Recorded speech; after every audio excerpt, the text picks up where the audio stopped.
voice of growth, mastering the mind and market. Practice it before you perfect it. It is unethical or deceptive.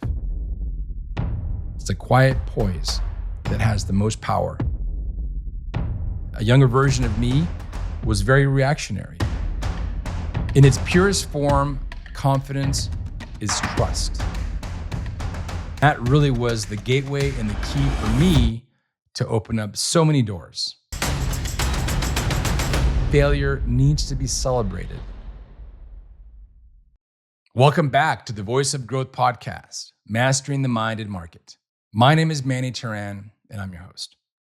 On today's podcast, we're exploring the quiet power of confidence and why confidence is such an important tool and skill for you to develop not only in your business life, but in your personal life, and what it can do for yourself, for your family, and for your community, and for your company. You see, uncertainty is inevitable. Markets shift, people change, things change, technology evolves, but confidence can be your tool to ride through the storm. Confidence isn't necessarily charm. It isn't necessarily the loudest voice in the room. It isn't bravado. It isn't the absence of fear, but it's something that you know, not necessarily that you do. Confidence is the key to leadership, to sales, and to live a good life. As a kid, I struggled with confidence. In junior high and early high school, I lacked a lot of confidence. I actually asked my mom to buy me a set of cassette tapes. This is going to date me. That was a course on building self-confidence. It was really expensive. I remember it was like $200. So back in the 80s, mid 80s, that was a lot of money. And she took the leap with me. I listened to these tapes and I began to put effort into the skill of self-confidence. And that really was the gateway and the key for me to open up so many doors. So let's talk about it a little bit more. Confidence is clarity in motion. When you think of vision, process, and purpose aligning, that's confidence. Confidence is that calm conviction when your actions are aligned with your vision. In its purest form, confidence is trust. As we'll learn, it's trust in yourself, where it begins, but ultimately it's an outward trust. When you see somebody who is confident, you trust them. You look at them as a source of execution, of a source of calm, of a source of knowing how. And that gives you calm. And as a leader yourself, and as leaders that you admire, you notice things like that. So I want to bring out the prism. The prism, of course, is a lens that looks and actually produces different lights and so forth. So in this prism, let's first look at ourselves. Think about a time in your life when you lacked confidence. Maybe you were asked to speak in front of a room and you didn't really know the material very well. Maybe you did, and you stood up there and you did your thing, and you already know in yourself that you didn't do it with confidence. If we look at a different angle, how about a time when you were confident? How about a time where you took control? How about a time where you led your company or your team through lots of uncertainty and chaos? Also, let's think about looking at somebody else.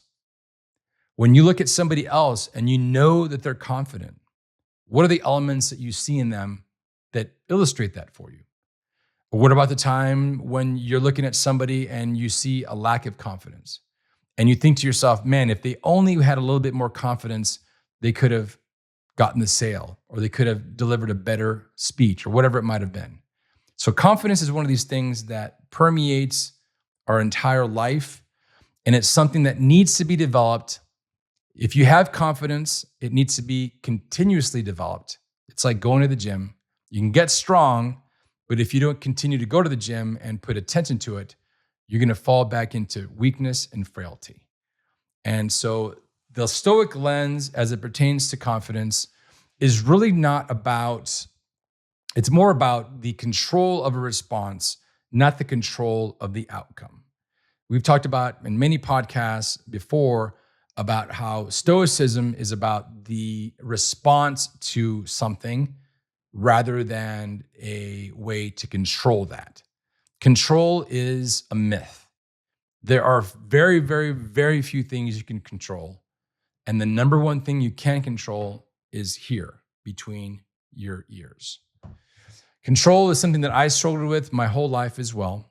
And as you're watching this, if you're a leader yourself, if you're a human being, you must realize that you have a battle with control.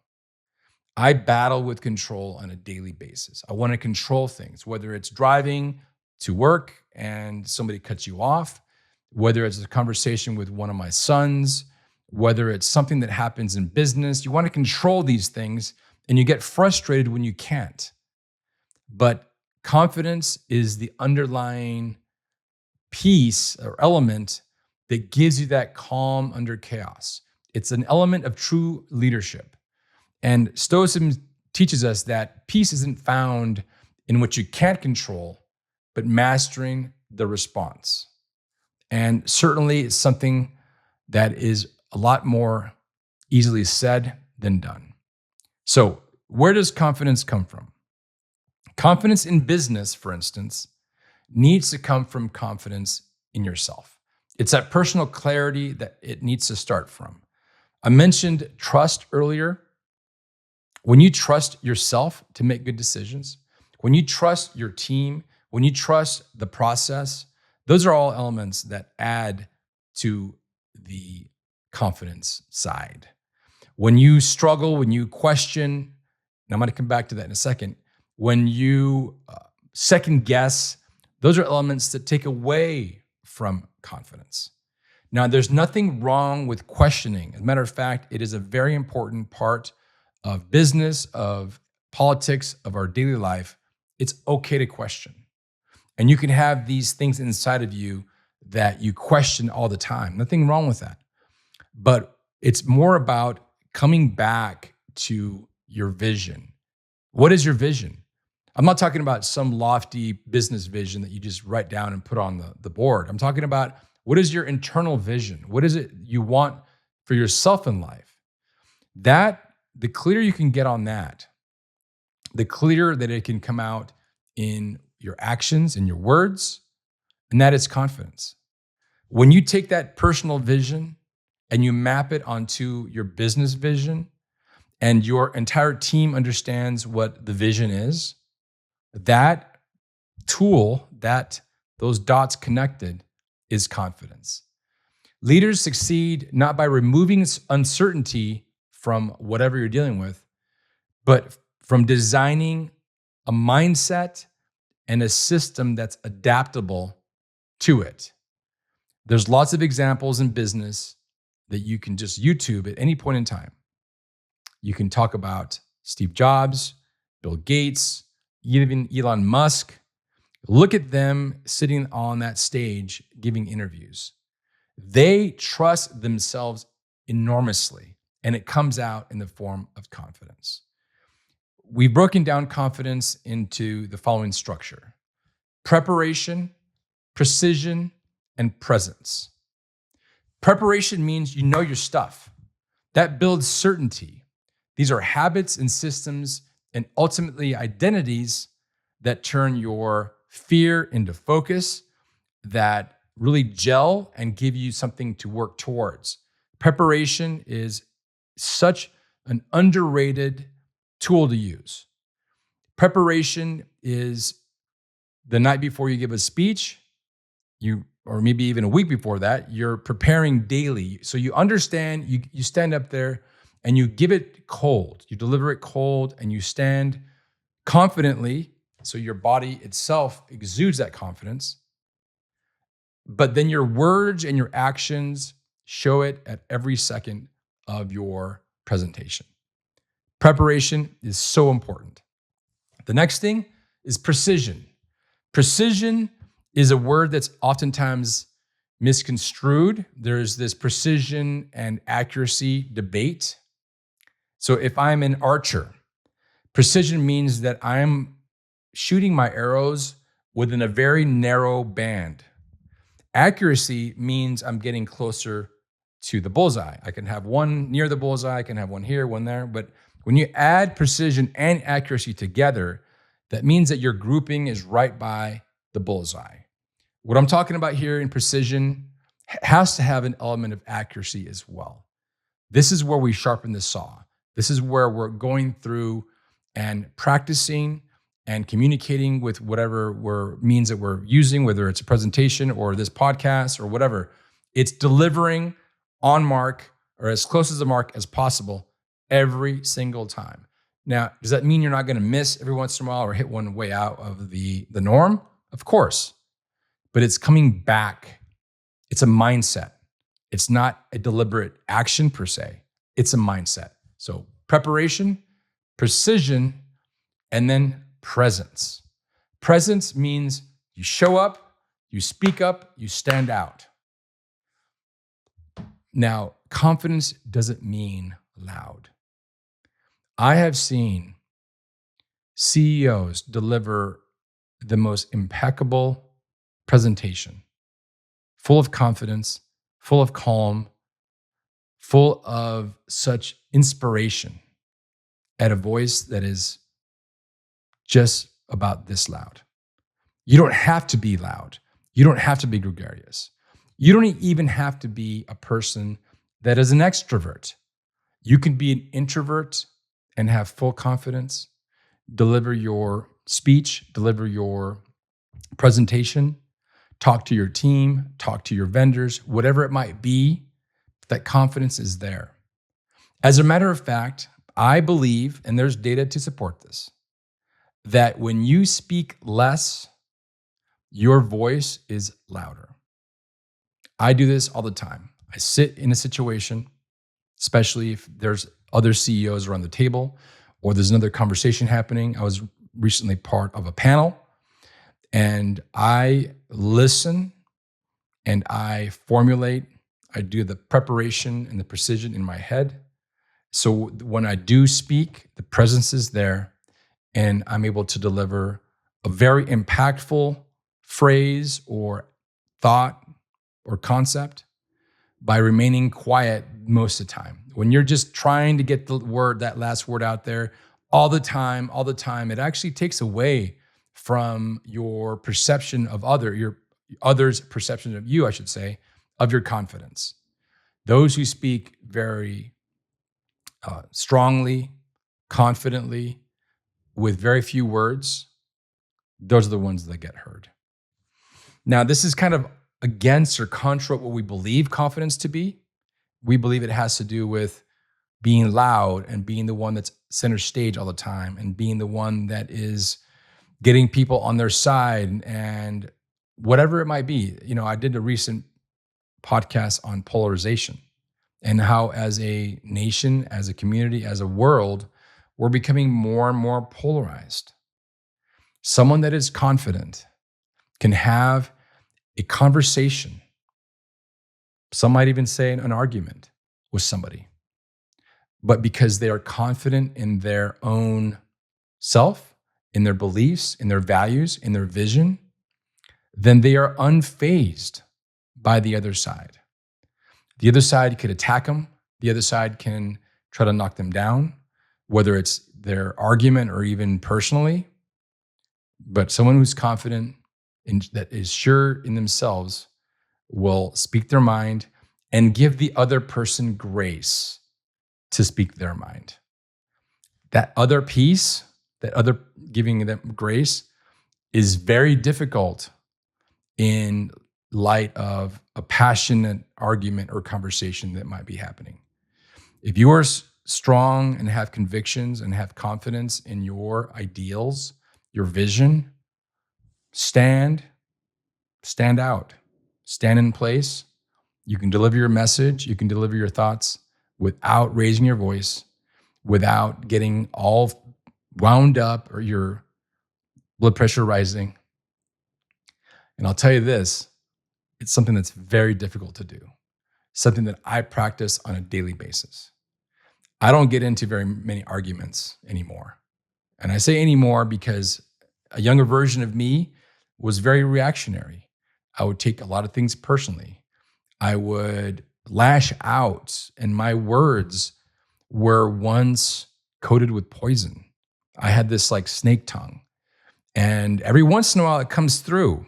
I'm not saying I'm perfect, but those moments are so far and few between that I'm proud of myself, but I sometimes can't recognize myself. And it really comes out the most with people that are closest to you, unfortunately. If you're having an argument with a stranger, it's easier for you to walk away. But if you're having an argument with somebody you love, it becomes harder to have that calm, that poise that I mentioned before that has so much power. And you develop it by understanding that confidence is trust. And trusting yourself comes from a combination of creating a vision for yourself, whatever that might be, whether it is a foundational vision of what you believe your life should be like, or it could be a vision of some small element or political stance. Having that vision, and then building the conviction by preparing, by understanding the facts. What are the facts surrounding that conviction? Once you do that, you need to go out there and put it into practice. That means you need to either have conversations with people or watch intently other people speak, but you're going to have to get out there and actually put that into practice. I mentioned this as one of my sayings, that life, as in business, is a full contact sport. You're going to go out there, you're going to do your best on the field, you're going to get knocked down, you're going to get broken, you're going to break others, but it's all about standing up and getting back to it in a manner that gives you grace and honors your journey, but also the other's journey. I love when I see two opponents enter a ring, whether it's MMA or whatever it might be. I love seeing it when they stand there before the fight. They might be looking at each other with that, the scowling. They shake hands. It's usually a very brief and sometimes not even heartfelt shake. They have their fight. One usually beats up the other one pretty badly. They come back and they're hugging, and it's a different story. They've broken that facade. The thing about confidence is that as a culture, as a society, we oftentimes believe that it's tied to ego. And the fact of the matter is that it isn't. It's tied to trust. It's tied to self-love.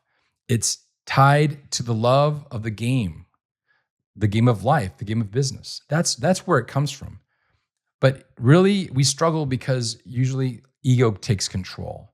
We think that confidence is standing stoically or arguing or being the loudest voice in the room. Nonsense. It's that quiet poise. It's the quiet poise that has the most power. There's this mantra or this idea of fake it before you make it. This phrase attempts to capture an aspirational confidence with it, but there's a danger because it feeds that ego that I just mentioned. And from a Stoic standpoint, it is unethical or deceptive, especially to oneself. When you fake it before you make it, what you're doing is you're putting on this facade. And it might feel good. It might get you through that moment. It might get you through that presentation or that networking event. But what it does is it slowly erodes the possibility or the foundation from which true confidence can actually be built upon. There's a shift that I want you to think about. Rather than the idea of fake it before you make it, try this out. Practice it before you perfect it. In that practice, in standing up in that networking event or that presentation or the the occasion that might give you the want to fake it before you make it, what you do is you go in there with humility, being humble, standing proud, preparing, knowing your stuff, but recognizing that, hey, I'm on the way up. I'm practicing, I'm here, and I am achieving a goal. And this networking event or this presentation or this sales situation, whatever it might be, is part of that process. I have seen very powerful people full of confidence that were CEOs and were champions of industry, people I know personally, that for one reason or another were knocked down from that perch. And the road back up is not always easy for everyone. It's one of these things that I had a moment in my career where I was knocked off of that perch and I went straight down to the bottom. I had this company that I grew from nothing. I had a great team.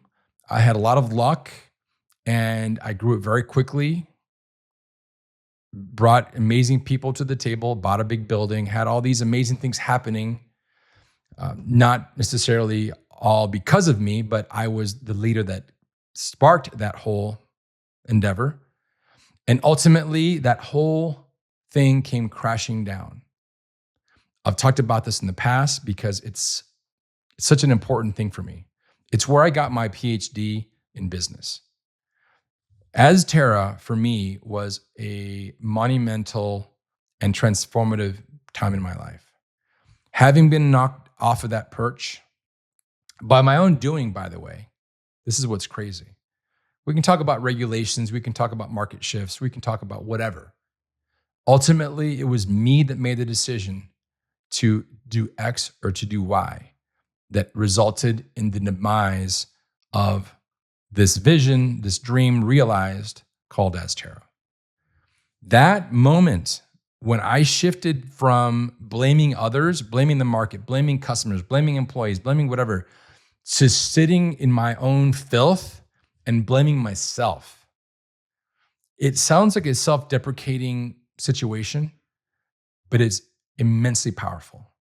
And I must say that with that power comes responsibility. So to close out, I'll say this. I'll say that preparation builds certainty and that shows up as confidence. Habits, systems, routines create an identity, and that identity can have the outward and inward show of confidence. Certainty compounds through small, deliberate actions and learning from your mistakes. Mistakes are going to happen. Failure needs to be celebrated. And looking at a post-mortem of a situation of when you failed and learning from it is gold. We oftentimes don't do that. We make a mistake, we fail, we kind of we think about it a little bit, and then we move on. You need to sit in the filth. Sit there with your decision of why this might have broken down. Learn from it. Don't drown it. Don't drown it with alcohol or some other either physical substance or delusions or all these other things that take you away from that pain. Sit in it. Sit in the pain and learn from it. Then the next time you apply that learning to a situation, you're going to rise and rise and rise. Each consistent step builds credibility, both externally to your audience, but more importantly, internally to your psyche, to your mindset. These are all things that are building on top of each other. Seneca said, "The wise man is neither elated by prosperity nor cast down by adversity." Those are elements that need to be reflected upon on a daily basis. So I'm going to close today's podcast with a couple of reflections. Where in your life or business are you reacting instead of responding? Where in life and business are you lacking or abundant in confidence? And lastly, who around you in your support system can be party and support you in that effort? Confidence is a personal, 100% personal thing, no doubt. But because of the way we're wired as human beings, we don't always see a lack of confidence, or the other side of that is overconfident. We oftentimes should use people around us, ask them to be our vision, and we'll take that bitter pill. When you ask your could be your romantic partner, your business partner, could be one of your teammates, a good buddy, whatever. When you ask them, hey, in this situation, was I kind of cocky? Was I kind of overconfident? Or in this situation, was I sort of not fully there? Was I kind of not really confident? And whatever they say, take the bitter pill and weave that into your growth pattern for next time. This is why journals are so vastly important. And journals doesn't have to be this tome with this beautiful stationery with a Montclair pen and this and that, or a quill. This could be a journal. What I actually use a lot is my notes application on my phone. There's also Evernote. There's also all these voice recorder things, whatever it is. There's things in here that I recorded or I wrote down that I never visited again. And that's okay. Sometimes just getting it out there, you're able to process through these feelings you might have or thoughts. What I've actually done is maybe every month or so, I go back and I coalesce, I bring up some of these things I wrote down in my notes or voice recordings. And with the advent of AI tools like Otter.ai and others, you can actually put your audio into this thing. It'll transcribe it for you. So I've done that before. Take these things and I think, okay, about month end is usually when I do it. All right, this is what I learned from last month. Man, I'm still doing that. I got to work on that. Or, wow, this is new. I did that in a good way. And these things are part of your journey of like going to the gym, getting stronger, getting more capable, and becoming more confident. Because with confidence comes calm, comes forward projection, comes growth. It also brings a lot of joy in my life to be confident in what I do and what I say, and then to show others to be confident. There's so much power in that I'm happy to do my coaching, to be a father, to teach confidence to my children. It isn't always an easy ride, like I said earlier, but it's a ride worth taking, and it's something worth sharing. Thanks for your time. Cheers.